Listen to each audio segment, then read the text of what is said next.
Good morning, good afternoon, good evening, wherever you are. My name is Peter Molyneux. I am the England liaison for the Global Leadership Exchange. My pronouns are he, him.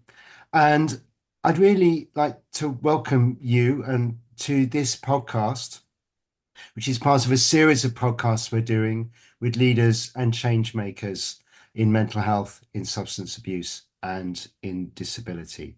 And I'm absolutely delighted to welcome Harry Georgiou today.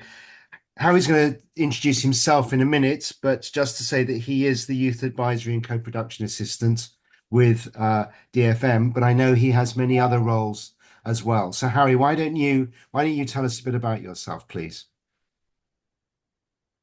My name is Georgiou. I am the Youth Advisory and Co-Product Assistant to DFN Project Sets. I am a disability activist and becoming a change maker as well.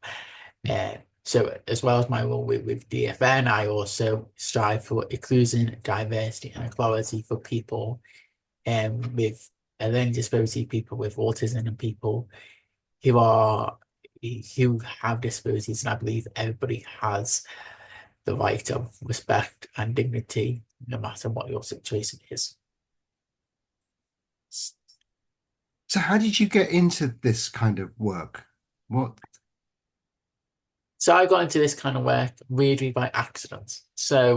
As I said, I'm a young disabled person, age 23, and I identify as being gay. My pronouns are he, him. But I got into this work by very much by accident. So I did something called a supported internship, which gained the skills and the chance for me to transition into the workplace. But at the end of my supported internship, there was unfortunately no employment opportunities for me at the organisation I did it at.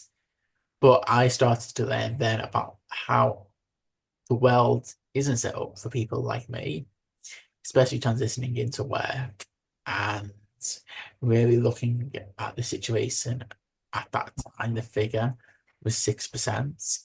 And this is going back to 2019 and really looking around the world at that time. And I went back into education and I went back in 2019 to 2020. So pandemic really influenced my life, as in working from home and seeing the more inequalities for people like myself, people like me. And then I started to reflect, thinking, actually, when I was growing up, I know somebody like me, working in a supermarket, working in a hospital, working places I go every day. And that really led me on a path to really learn about the employment figure, learn how to fight and advocate for people who don't have a voice, who aren't heard in this area. And that led me down many different workshops, working with many different people, setting up, trying to set up an enterprise to support and and bring people together, bring organizations together to really put a task force together to really understand the situation and really advocate for change. And during that time, I came across DFN Project Sets as somebody that was looking to work with them and looking to go to them and say, let's form this partnership. I have this organization, let's form this partnership. And by absolute surprise and delight, they said, well, actually, why won't you come work for us? Be our youth advisor, be our co-production assistant, and help us understand and help us learn from our interns on our programs how to make the workplace more inclusive and accessible for all our sites we've got on our supported internship programs to really advocate for them, for your voice and for everybody else's voice. Now, since then, the Fires Group has been running for 4 years. We're in our fourth year now. And year by year, it goes strength by strength. Year by year, more voices are coming through. They now hold a president in DFN any interviews that are being done, our youth advisory group are there and they have influence over every single interview that gets done. They're either sitting in the interview themselves or they're looking at PowerPoints that come in depending on the job application, but they are every single interview, they are involved in some point of the process. That is how I've got into my job, and that is where we are today. There's a lot more to it, and I could go into so much more detail, but that's a quick snapshot of what maybe how I've become who I am. Mm. So what are you particularly proud of? What are you particularly pleased about? I'm particularly pleased about seeing the change, knowing that I'm part of something that is hopefully making a difference to people's lives, like myself, changing the stigma, breaking down myths that people with a learning disability can work, that people with a learning disability are not lazy. We don't just lay around the house all day. We want to work and Mm. we can work. And breaking more myths that when we get a job, we do become more independent. We do want to live fulfilling lives. Yes, we may need support, but you put that support in place. I believe everybody can reach their best potential with the right support in place. And how we get to that point, that is what I'm proud of, helping people get to that point. Yeah. So what are some of the challenges been?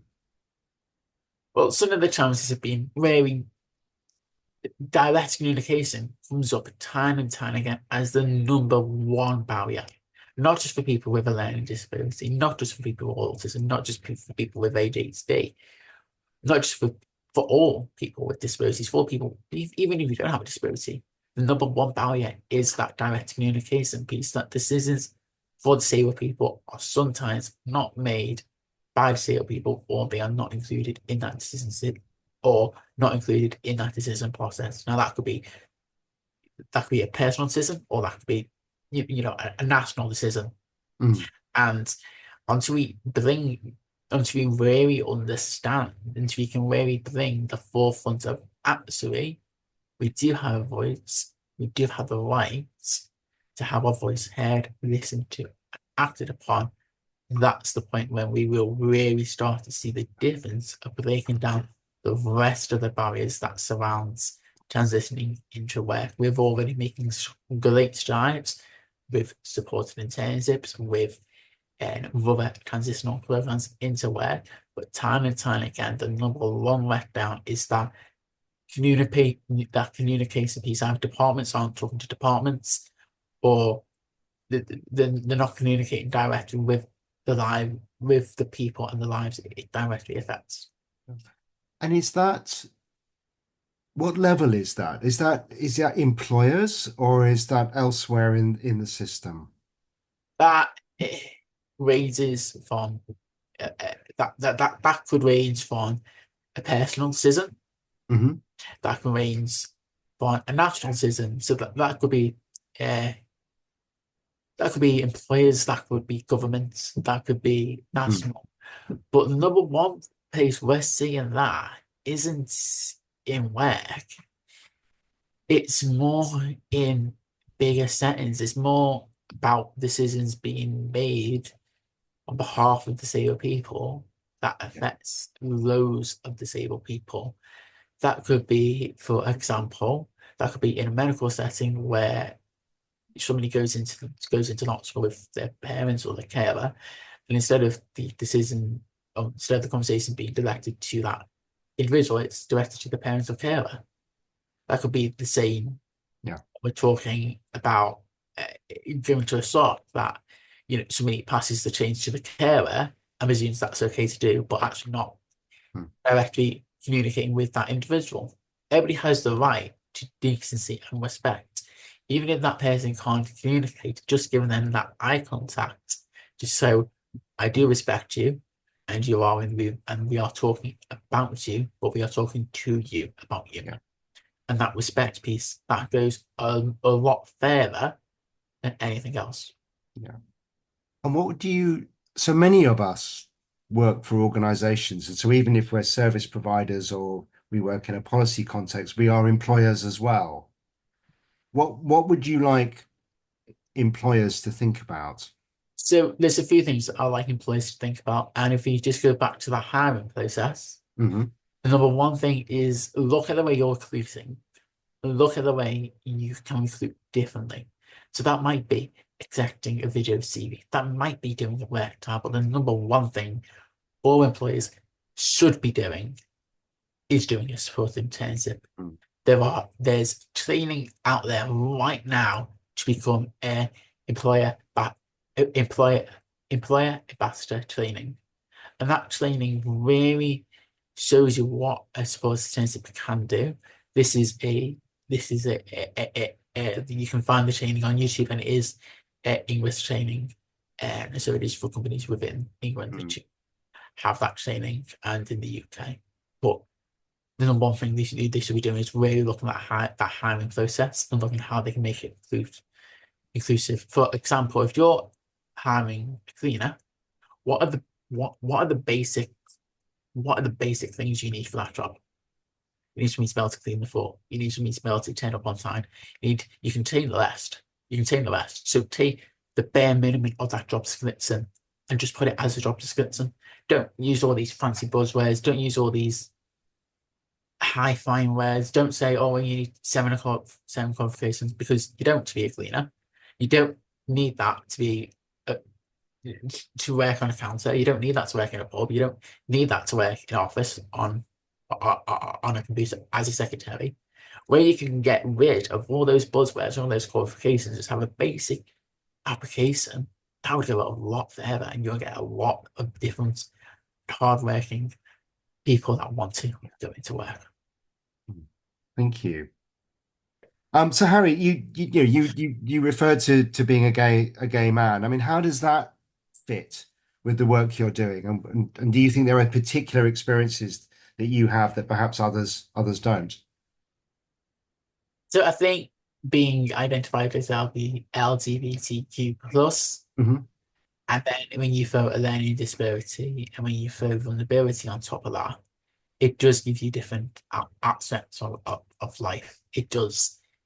Um, it does give you different experiences. So this is where people are able to go on certain sites, go on dating sites, for example, go on meet up with friends. There is a social element, there's a social lack of opportunities for people with a learning disability in general. But if you identify as gay or bisexual or LGBTQ plus and you want to have a relationship, regardless, actually, if you want to have a relationship as somebody with a learning disability, it is impossible to do. Mm. There's no service out there for no Yeah. mind for people with no mind for people who identify as LGBTQ plus. There's no real national service out there for people with a learning disability or people with autism that want to date who may have extra vulnerabilities to take into consideration. There are small organisations, local organisations, but Yeah. they are spread across the country. For example, I know there's not one in Liverpool. I know there's not one in Chester. Mm. My nearest one is probably London or Manchester, Mm. which is quite far. Mm. So, but when you actually add in the social element, just to find a social group, it's even more harder. There is no national social group for people with a learning disability. Yes, men can offer loops, but they're more catered for people who don't have a job. They're more catered to daytime activities. They're more catered to a certain population. If you have a learning disability, you just need a little bit of support to make friends. There's not a great deal of services out there.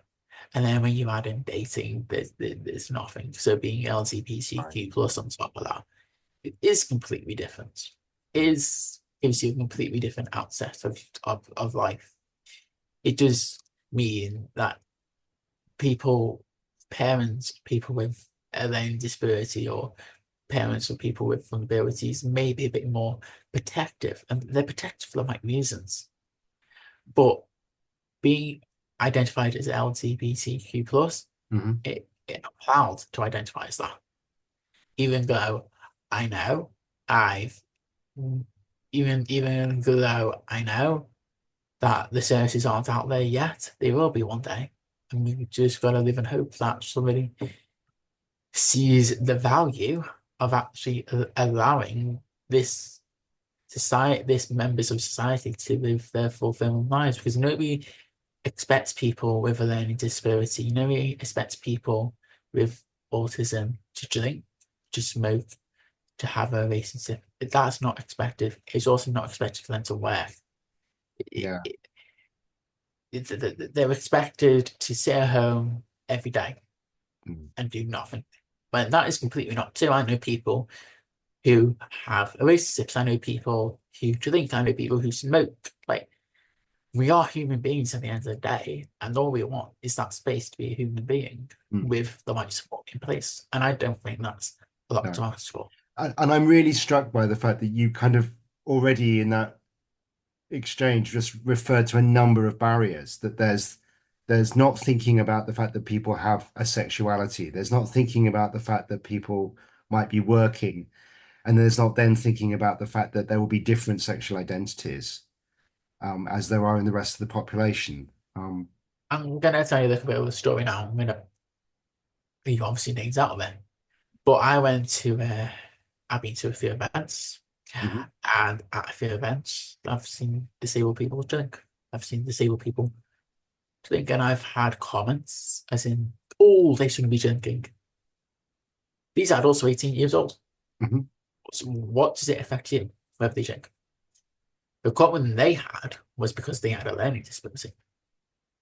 This has happened on a number of occasions, on a number of events I've been to. It's not just a one-off instance. Or, oh, oh, they're not gonna, no, they can't be together. Why not? I don't tell you who you can't be with. There's no, there's nothing illegal going on.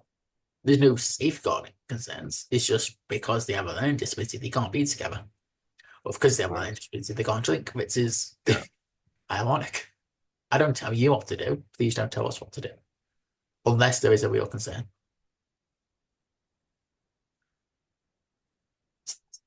So it sounds like there's a lot to do. I mean, do you feel there are people who do you feel there are allies out there? One, and two, what would you like allies to do? So there are definitely allies out there. Mhm, Yeah, we've got to remember that there are amazing organisations. There's DF Employed Search, which offer transitioning to work programs and respect everybody on what programs.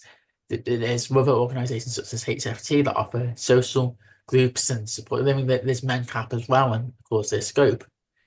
Um, these organisations are allies, and there are other people waking up and seeing.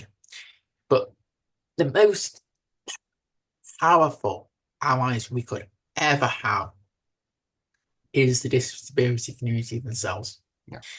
is people or families who have a loved one with a learning disability, who have a loved one with autism, who have a loved one with any type of disability. Actually, they're our number one allies. And then there's the amazing employers that support transitioning people into work. They're the amazing employers that do the right thing every day. And then then we couldn't be where we are without them. We couldn't be where we are without our allies and everybody working together. The future is changing, and I hope it's changing for the better. I don't know anymore where it is, where it's not, but we all have to live in hope, even if that's hard. And is there more that you think that LGBTQ plus allies could do? I think LGBTQ plus allies should stand together with people with disabilities and should support people with disabilities, because anybody at any point of their lives can become disabled. Mm, And I think that is a really key takeaway. We have disability pride, at the same time we have pride, but yet disability pride isn't highly recognizable. Pride is, but what's the difference? I believe pride should be about celebrating who we are, celebrating obviously our sexuality, but most importantly, celebrating who we are as individuals, celebrating that we are different, we are unique, and that's okay. It is the month after Pride, so we should maybe be celebrating both in continuous together as one community, as one voice, as one mission for change. So a lot of things I see for LGBTQ plus people, a lot of things I see for people with disabilities do overlap quite a bit. And I suppose there's the fact that that's not even recognized is a huge barrier. So what's next for you? What's next for me is continuing working with the FM Product Sets, continuing campaigning for change, and making sure that people with a learning disability, people with autism, people with any disability, and people who identify as LGBTQ plus and have disabilities, and make sure that their voices are listened to, acted upon, and recognized with respect and dignity where I can. And being an ally and being a voice for people who don't have a voice. And what would your advice be to someone wanting to do, being kind of inspired by what you've done and thinking that, yeah, they would also like to get involved as the kind and do some of the kinds of advocacy that you're doing? What would your advice to them be? My advice would be feel free to look up, speak to me. Feel Hmm. free to look up Scope, feel free to look up MenCap. All these organizations do amazing work and amazing advocacy skill programs. But for those people with a learning disability between age 16 to 25 and looking to transition into work, my advice to them is go speak to your local college, go speak to your local school or your local college, ask, ask to go on to their support and intensive program and make sure you do because they won't tell you about it. You have to ask to go onto their support and intensive program. Harry, that was fantastic, and thank you so much for doing it. Um, I'm just really struck by that combination of there is no aspect of life that should not be open and accessible to people with a learning disability, but also just the persistence and that determination to make sure that you're opening doors and making sure that people with learning disability have that kind of accessibility and that choice. So thank you so much for sharing that with us today.